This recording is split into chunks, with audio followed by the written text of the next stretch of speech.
Zee 24 तास एक पाऊल पुढे। सवाल हक्काचा। तुम्हा आम्हाला घडवणाऱ्यांना आयुष्याच्या संध्याकाळी जर हलाखीचं जीवन जगावं लागलं तर?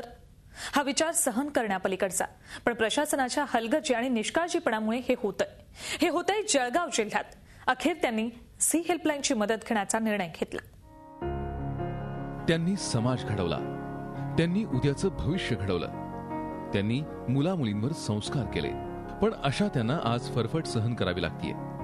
शिक्षणासारखं पुण्यकर्म त्यांनी केलं, रक्ताचं पाणी केलं, उद्याचं भविष्य घडवलं, पण प्रशासन आणि सरकार त्यांना दुर्लक्षित करतंय। 6वा वेतन आयोग लागू होऊन कित्येक दिवस उलटून गेले, पण त्यांना 6वा वेतन आयोग लागू झाला तो फक्त कागदोपत्री। आम्ही सांगतोय जळगाव जिल्ह्यातल्या शिक्षकांची व्यथा। भविष्य घडवलेल्या या शिक्षकांना त्यांच्या उतार वयात त्रासाला सामोरं जावं लागतंय। त्याला अर्थातच कारण ठरतंय निगरगट्ट सरकार आणि प्रशासन। जळगाव जिल्ह्यातल्या निवृत्त शिक्षकांना 6व्या वेतन आयोगाची फरकाची रक्कम अजूनही मिळालेली नाही। ही रक्कम मिळावी यासाठी 2006 पासून या शिक्षकांनी जळगाव जिल्हा परिषद आणि मुंबई पुण्यापर्यंतच्या शिक्षण विभागाचे दरवाजे ठोठावले, पण हाती आली निराशा। प्रत्येक महिन्याच्या पहिल्या मंगळवारी या सर्व विषयांशी संबंधित चर्चेसाठी पेन्शन अदालत भरवली जाते। जिल्हाभरातले शिक्षक यासाठी हजेरी लावतात। या अदालतीत या शिक्षकांनीही हजेरी लावली, पण इथेही या शिक्षकांचे हात रिकामेच आहेत। आपलं काम कधी होणार असा साधा सरळ प्रश्न या शिक्षकांचा आहे, पण त्याचं या अधिकाऱ्यांकडे उत्तर नाही। गेली 6 वर्ष संयमानं या शिक्षकांनी आपलं काम होईल असा आशावाद बाळगला, पण समोर अंधारच अंधार असल्याचं लक्षात आलं। या शिक्षकांना विश्वास होता तो झी हेल्पलाईनवर। निवृत्त शिक्षक सेवा संघानं आपली कैफियत मांडली झी हेल्पलाईनकडे। या निवृत्त शिक्षकांची समस्या सोडवायची तर ती आतापर्यंत का सुटली नाही हे जाणून घेणं हेल्पलाईनसाठी अत्यंत आवश्यक होतं। म्हणूनच आम्ही गाठली पेन्शन अदालत। इथे आम्ही संपूर्ण दिवस थांबलो, या शिक्षकांची समस्या का सुटत नाही हे जाणून घेण्याचा प्रयत्न केला। इथे जे वास्तव आमच्या समोर आलं त्यानं तर आम्ही थक्कच झालो। जिल्ह्यातल्या 1-2 नाही तर 1021 शिक्षकांची अशीच समस्या होती। त्यांची एकूण 25 कोटींची शासनाकडे थकबाकी आहे। विशेष म्हणजे या रकमेचा लाभ घेणाऱ्या निवृत्त शिक्षकांना शासनानं निवड श्रेणीनुसार सेवा पुस्तिका आणि गोपनीय अहवालाची अट घातली आहे, पण कित्येक शिक्षकांचे हे गोपनीय अहवाल स्थानिक पंचायत समित्यांमधूनच गहाळ झालेत।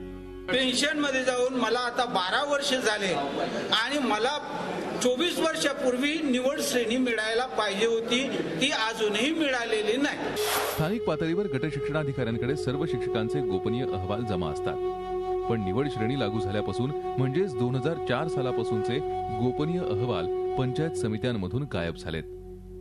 प्रत्येक पेन्शन अदालतीमध्ये हा मुद्दा चर्चेला आणला जातो, पण निर्णय होत नाही, कारण एकही अधिकारी याबाबतची चौकशी करत नाही असा आरोप या निवृत्त शिक्षकांनी केलाय।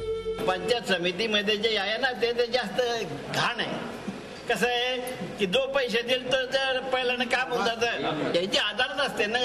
या अदालतीला शिव साहेबांनी यायला पाहिजे असं दंडक आहे, परंतु शिव साहेब या ठिकाणी येत नाही। शासनाने निवड श्रेणी मंजूर केल्यानंतरच ते गहाळ कसे झाले, कोणी केले, कुठे गेले याची कुठलीही चौकशी होत नाही। आणि प्रत्येक अदालतीमध्ये आम्ही हा प्रश्न उपस्थित जवळजवळ 4 वर्षापासून 5 वर्षापासून करतोय, परंतु या संदर्भामध्ये जिल्हा परिषद वरिष्ठ अधिकारी कुठलीही चौकशी करत नाही।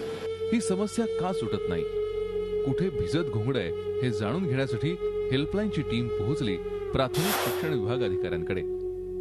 याबाबत शिक्षण विभागानं तब्बल 9 वेळा शासनाला पत्र लिहिलंय, पण तिथे या पत्रांवर अजून काहीही निर्णय झालेला नाही। हेल्पलाईनची टीम पाठ सोडत नाही म्हटल्यावर या अधिकाऱ्यांनी निवृत्त शिक्षकांची 25 कोटींची थकबाकी असल्याचं सांगितलं। ही थकबाकी शासन लवकरच या शिक्षकांना देईल असं आश्वासन या शिक्षण अधिकाऱ्यांनी दिलं। आम्ही एकूण 9 पत्र दिलेले आहेत सर, त्यामध्ये 2 अशासकीय पत्र दिलेले आहेत आणि उर्वरित पत्र दिलेले आहेत। वेळोवेळी आम्ही ते संपर्कात आहोत शासन स्तरावर प्राप्त झाली रक्कम की आम्ही त्या संबंधितांना लगेच अदा करणार आहोत। आता हे अधिकारी आश्वासनं देऊन थांबतात की मग यावर अंमल करतात हे लवकरच कळेल, पण या थकलेल्या जीवांना त्यांचे हक्काचे पैसे मिळेपर्यंत हेल्पलाईनची टीम शांत बसणार नाही, कारण सवाल या शिक्षकांच्या हक्काचा आहे। झी हेल्पलाईन साठी विकास भदाणे, जळगाव. झी 24 तास एक पाऊल पुढे.